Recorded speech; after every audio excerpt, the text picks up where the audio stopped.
In my last video I covered some Chrome shortcuts, and in this video we're going to look at Windows shortcuts. Now these are going to be specifically focused on the Windows button on your keyboard and all the shortcuts that you can use. There aren't very many, so it's not going to be a very long video. Obviously if you hit the Windows button, the start menu shows up. I very often use this if I have to quickly search for a program rather than look around where my mouse is and hit the Windows button with my keyboard and then search through programs here. I just hit the Windows button and then search for whatever I need. Another thing is to quickly open a File Explorer window rather than going to Windows and searching for it in the programs here. You can just hit Windows E and that'll open a new File Explorer window. And this is not a Windows button feature, but while we're in the File Explorer, to open a new window you can hit Control N and that'll open another one, and you can open as many as you want using that method. And if you want to open settings, you can hit Windows I and that'll open your settings. And then if you want to open a quick menu, I think it's Windows B, Windows A, that'll open a quick setting here. And if you want to lock your PC, you can hit Windows L. Now my screen recording did stop for security reasons because the laptop locked and the program obviously stopped, but let's continue. If you have a bunch of programs open on your screen, you want to quickly see your desktop, let's just open some things here.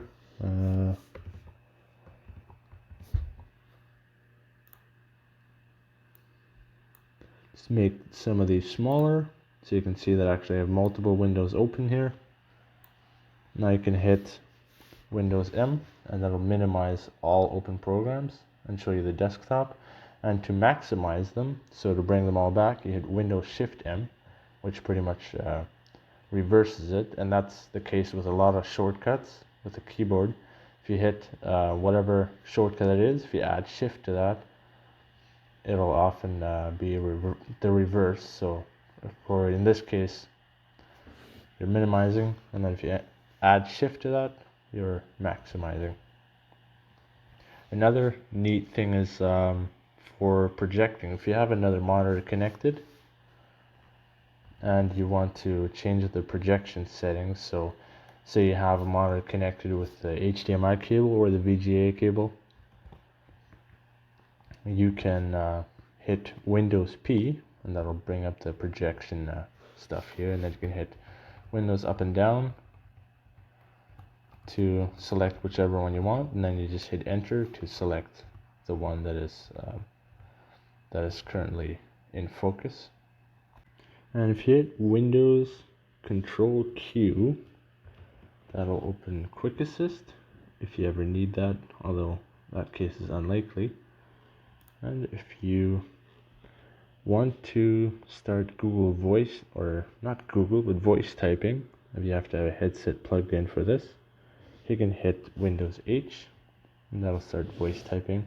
And it even tells you here if you'll need a headset plugged in for this to be able to function.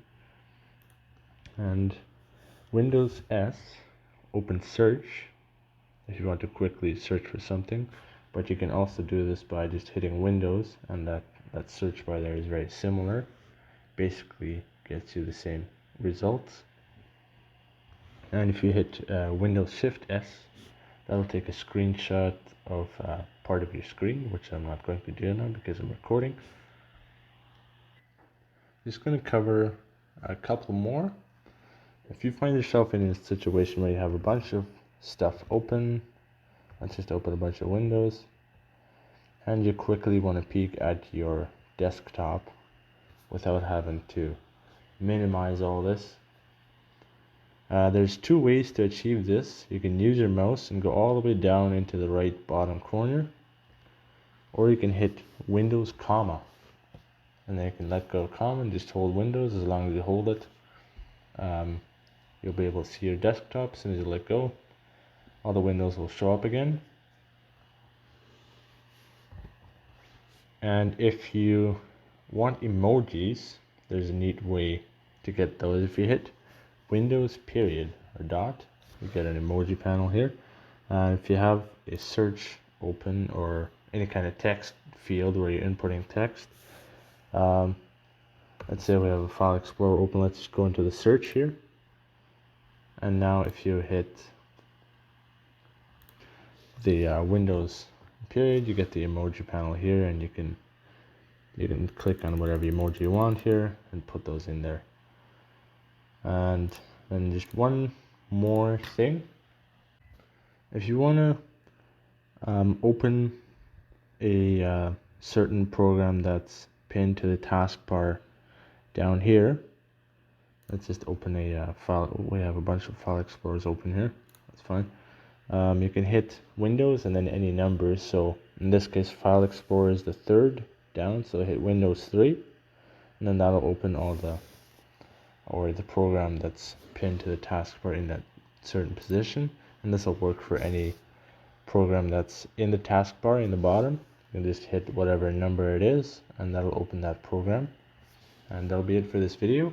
Now these are just the Windows keyboard shortcuts. There are a lot more which I will cover in the next video, so make sure to stay tuned for that.